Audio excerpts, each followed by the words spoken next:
As you probably know by now, Jeffrey Epstein was arrested by FBI NYPD Port Authority Police at 5:30 p.m. Saturday evening as his private jet arriving from Paris landed at New Jersey's Teterboro Airport.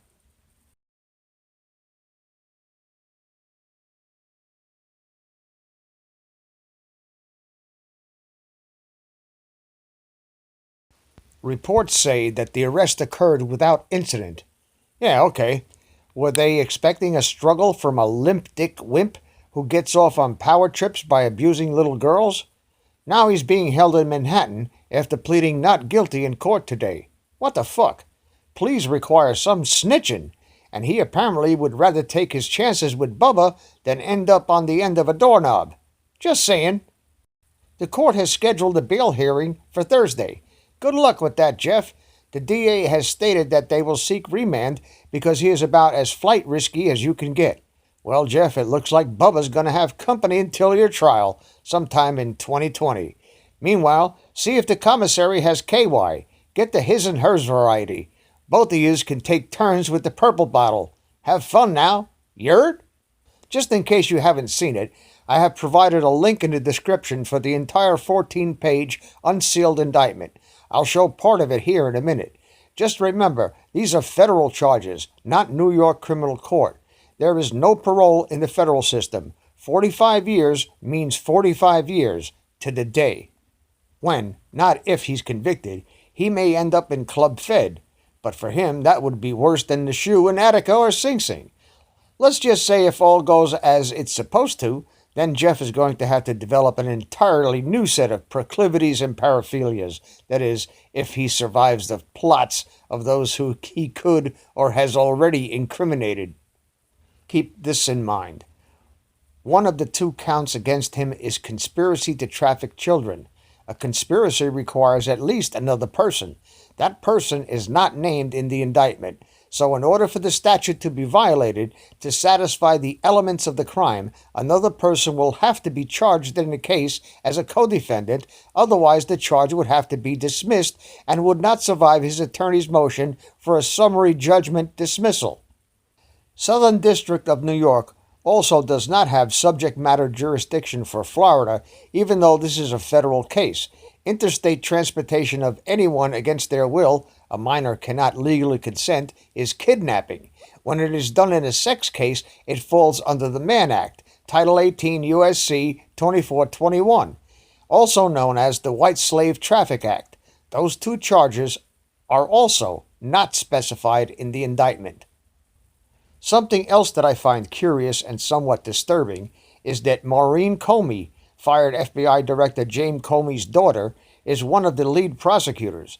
Now, I'm not one for imposing the sins of the father onto anyone, but we know that the apple tends to not fall far from the tree, and at the very least, the appearance of conflict of interest demands her recusal from the case.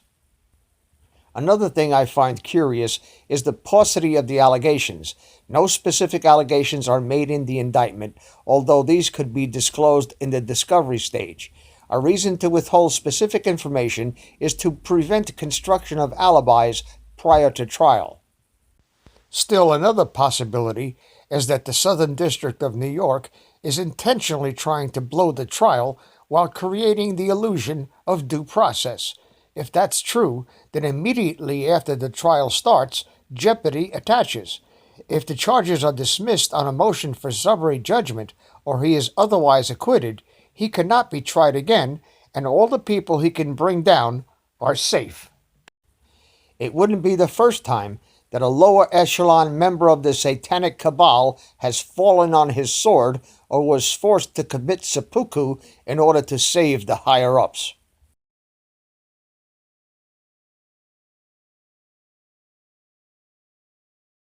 While many of us are celebrating his arrest, including myself, anything short of conviction and imposition of the maximum sentence would be a travesty of justice that citizens of this constitutional republic should in no way allow to stand. It must be dismantled at all costs. The following is a partial reading of the unsealed indictment. I will leave a link in the description so that you can peruse the entire 14-page indictment at your leisure. Here it is, folks. 14-page sealed indictment, unsealed. United States District Court, Southern District of New York, United States versus Jeffrey Epstein. Count 1. Sex trafficking conspiracy. The grand jury charges. As set forth herein, over the course of many years, Jeffrey Epstein, the defendant, sexually exploited and abused dozens of minor girls at his home in Manhattan, New York, and Palm Beach, Florida, among other locations. Number 2, in particular, from at least in or about 2002 up to and including at least in or about 2005, Jeffrey Epstein, the defendant, enticed and recruited and caused to be enticed and recruited minor girls to visit his mansion in Manhattan, New York, the New York residence, and his estate in Palm Beach, Florida, the Palm Beach residence, to engage in sex acts with him, after which he would give the victims hundreds of dollars in cash. Moreover, and in order to maintain and increase his supply of victims, Epstein also paid certain of his victims to recruit additional girls to be similarly abused by Epstein. In this way, Epstein created a vast network of underage victims for him to sexually exploit in locations including New York and Palm Beach. Number 3. The victim described herein were as young as 14 years old at the time they were abused by Jeffrey Epstein, the defendant, and were, for various reasons, often particularly vulnerable for exploitation. Epstein intentionally sought out minors and knew that many of his victims were in fact under the age of 18, including because in some instances minor victims expressly told him their age.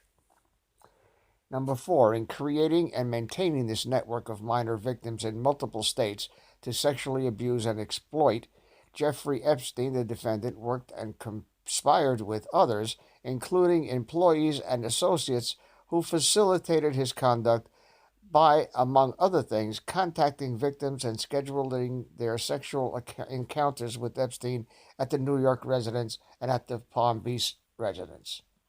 And it goes on and on and on and on and on and on. It tells you, it doesn't give you any details of any sexual acts except being very vague, which is probably normal. You probably get that on Discovery. And it goes on for 14 pages, my friends, 14 pages. Okay? And it just really, if you're looking for a sex novel, this ain't it. But in any event, we're up to 21 paragraphs here. Overt acts. In the furtherance of conspiracy and to effect the illegal object thereof, the following overt acts, among others, were committed in the Southern District of New York and elsewhere. In or about 2004, Jeffrey Epstein, the defendant, enticed and recruited multiple minor victims, including minor victims identified herein as minor victim number 1, minor victim number 2, and minor victim number 3, to engage in sex acts with Epstein at his residence in Manhattan, New York, and in Palm Beach, Florida, after which he provided them with hundreds of dollars in cash for each encounter.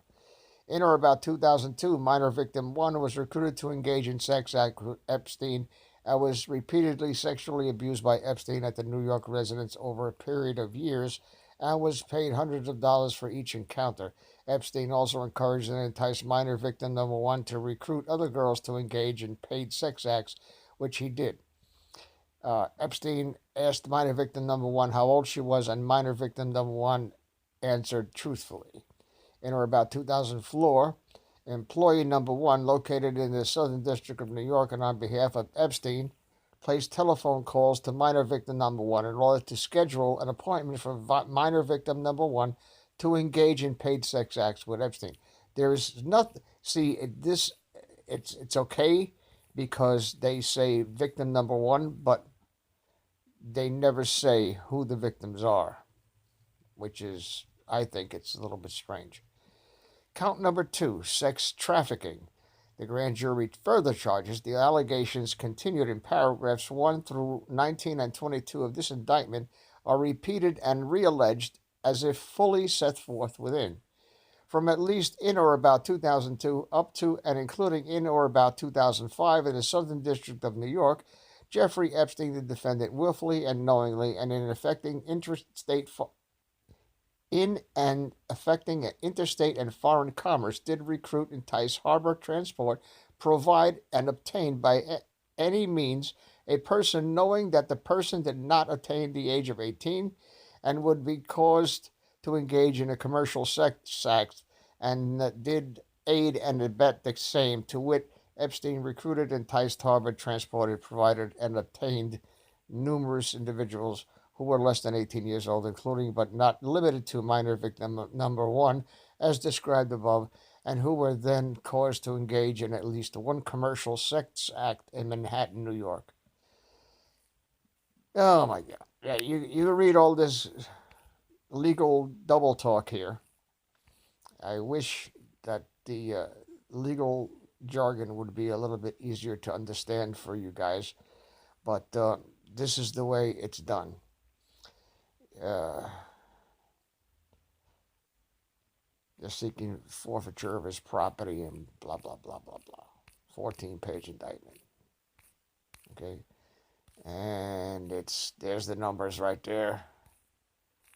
District attorney, blah, blah, blah. So that's the indictment. Go and read it for yourself and see if you can make any sense out of it. Usually court indictments have specific acts that detail how the elements of the crime were violated. In other words, if you have an element of the crime, a conspiracy, who is this guy conspiring with? Some employee. You have to name the employee. Who is the employee? You just can't make shit up like this. You just can't say employee without specifying the employee and without having the employee indicted in either the same indictment or another case that's, tangled in with this case. You just can't have that. That's a schmuck could get this conspiracy thing dismissed because who's he going to conspire with? Himself? Please subscribe to our backup channels, Whirlwind, Revolt, Inglorious Patriots, and Net4Truth USA 2 Patriot channel. You can also find us at Net4Truth USA on BitChute. We fly so close to the target, we're on our 4th fighter jet. We will be relentless truth seekers until the enemies of freedom are defeated. You can support this channel by using the links in the description, but for a $100 donation, I will personally send you a autographed hardcover special edition copy of Land of Childhood's Fears. Also, visit my bookstore at lulu.com/Net4Truth USA. If you are viewing this video on BitChute, you can use the links in the description to support us, or simply click the green $ dot on our video to support this channel. Thank you. Links are in the description section.